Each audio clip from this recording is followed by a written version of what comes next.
Directrice, Madame la Présidente, Mesdames, Messieurs, je suis ravi de vous accueillir dans ces lieux dont l'association Jean Coxet est très fière parce qu'ils ont été rénovés récemment et qu'ils sont un des fleurons de son activité. Ils sont magnifiquement situés. Je ne sais pas si tous les mineurs sont aussi sensibles que ceux qui viennent de l'extérieur à l'emplacement et au prix du mètre carré. Mais en tout état de cause, c'est une belle maison et je remercie plus particulièrement mon ami Douche, son directeur, de nous y accueillir. L'association Jean Coxet porte le nom d'un pionnier de la justice pénale des mineurs, qui n'a pas été le créateur de l'association, mais au nom duquel cette association a été créée il y a maintenant 60 ans. Et ce magistrat, Jean Coxet, était vice-président du tribunal pour enfants de Paris et était connu, c'est une vraie figure, était connu pour justement son innovation dans la mise en œuvre de l'ordonnance de 1945. Nous sommes réunis aujourd'hui avec une ambition considérable, à mon avis, rien de moins que réinventer la réparation pénale. Je ne suis pas doué pour le concours Lépine, donc je limiterai ma participation à quelques réflexions, si vous voulez bien. Je voudrais tout d'abord signaler effectivement que la mesure de réparation pénale est entrée dans l'ordonnance 45 en 1993 et que depuis ce moment-là, bien entendu, on assiste intellectuellement à des débats presque sans fin sur la nature de cette mesure. S'agit-il d'une mesure de justice restaurative? Dans ce cas-là, s'agit-il d'une mesure autre que pénale? Ou alors s'agit-il d'une véritable alternative à une justice pénale considérée comme classique, rétributive, ou bien s'agit-il, je sais que le mot n'est peut-être pas très populaire en votre sein, d'un module de la justice pénale des mineurs. En tout état de cause, pour ma part, j'attirerai volontiers votre attention sur le problème de la relation à la victime. Et je ferai quelques remarques de juriste, si vous le permettez, en signalant que la mesure de justice restaurative trouve quand même son origine dans une réflexion plutôt anglo-saxonne, et que dans le contexte anglo-saxon, la place de la victime est particulière, c'est-à-dire qu'elle est quelquefois indispensable pour que l'action publique commence, mais que paradoxalement, l'action publique peut s'arrêter rapidement ou au-delà de sa volonté. Les intérêts civils ne sont pas traités en même temps que l'action publique dans le droit anglo-saxon. Et l'action civile, par contre, l'action civile en indemnisation a une importance considérable. On le voit dans les affaires liées à MeToo, etc. Elle a une importance considérable dans la mesure où la justice pénale, quelquefois, n'est pas exercée dans sa fonction totale conduisant au procès, parce que de peur de ne pas réunir l'unanimité du jury, le ministère public ne poursuit pas et l'action civile devient l'essentiel de la démarche de justice. Dans le droit français, par contre, nous avons, et c'est une situation qui n'est pas si répandue, nous avons accordé toujours une place très importante à la victime dans la procédure pénale sous la forme de la partie civile. Et cette partie civile, dans le droit français, elle est présente tout au long de la procédure qui conduit à une décision sur le pénal et une décision dite sur les intérêts civils qui prend la forme, le plus souvent, d'une indemnisation, avec les limites que ça a. Et la justice restaurative a été introduite récemment dans tout ce processus par l'article 10.1 du Code de procédure pénale, réformé par la loi du 15 août 2014, sous la forme suivante. À l'occasion de toute procédure pénale et à tous les stades de la procédure, y compris lors de l'exécution de la peine, la victime et l'auteur d'une infraction, sous réserve que les faits aient été reconnus, peuvent se voir proposer une mesure restaurative.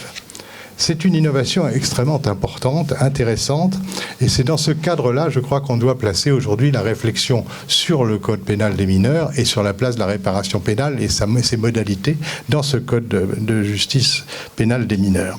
La réparation pénale, elle a un double objectif. Un premier objectif à l'égard de la victime, c'est couvrir plus largement le champ de son préjudice, en fait. C'est-à-dire que ça souligne le caractère quand même relativement insuffisant de la réparation dans son aspect strictement pécuniaire. Le deuxième aspect, c'est par rapport à l'auteur.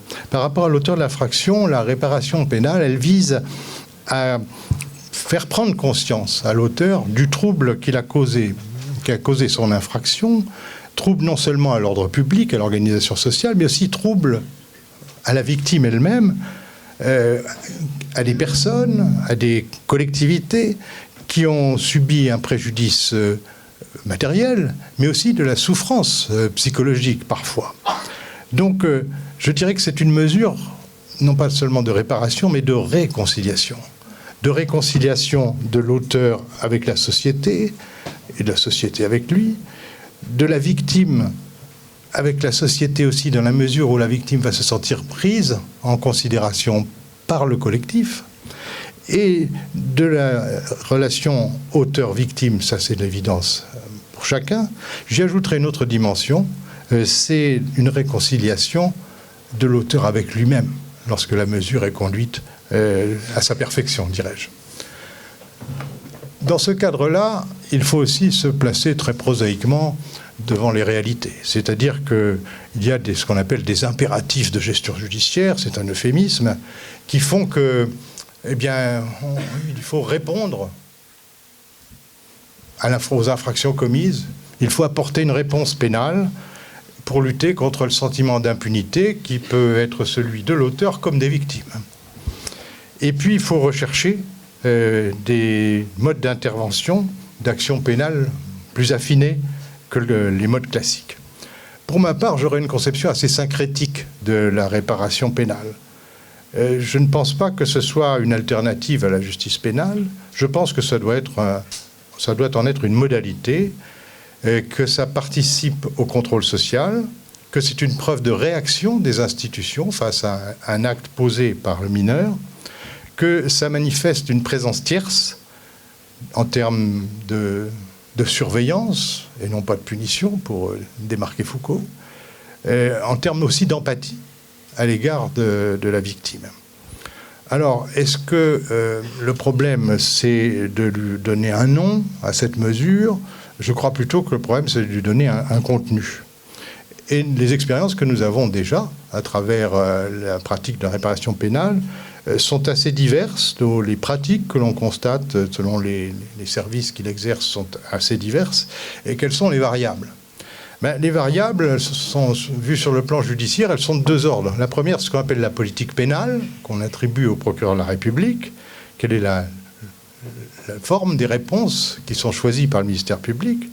La deuxième, c'est ce que j'appellerais la politique judiciaire. Quand je veux dire politique judiciaire, c'est la politique judiciaire des juridictions. Alors bien sûr, il ne s'agit pas de concevoir que des juges décident d'avoir tel ou tel type de décision dans tel ou tel type de situation.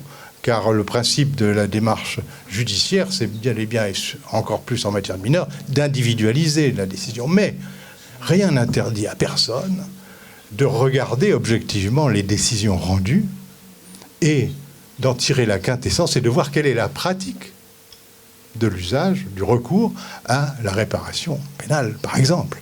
À partir de ce moment-là, politique criminelle d'un côté et politique que j'appelle judiciaire de l'autre, je crois que nous pouvons, nous qui sommes chargés de l'exécution des décisions de réparation pénale, trouver notre chemin. Notre chemin, c'est-à-dire d'abord s'adapter à ce qui nous est demandé, et ensuite innover en montrant à quel point nous sommes capables de nous adapter aux problématiques individuelles des auteurs, aux problématiques particulières des victimes, à un certain type d'infractions pour lesquelles la réparation pénale peut être plus adaptée, et faire avancer ainsi, par l'action, la réflexion aujourd'hui entreprise sur un plan théorique d'abord, juridique ensuite, sur la réparation pénale. C'est tout ce qu'il vous reste à faire pour le reste de la journée et je vous souhaite bon courage.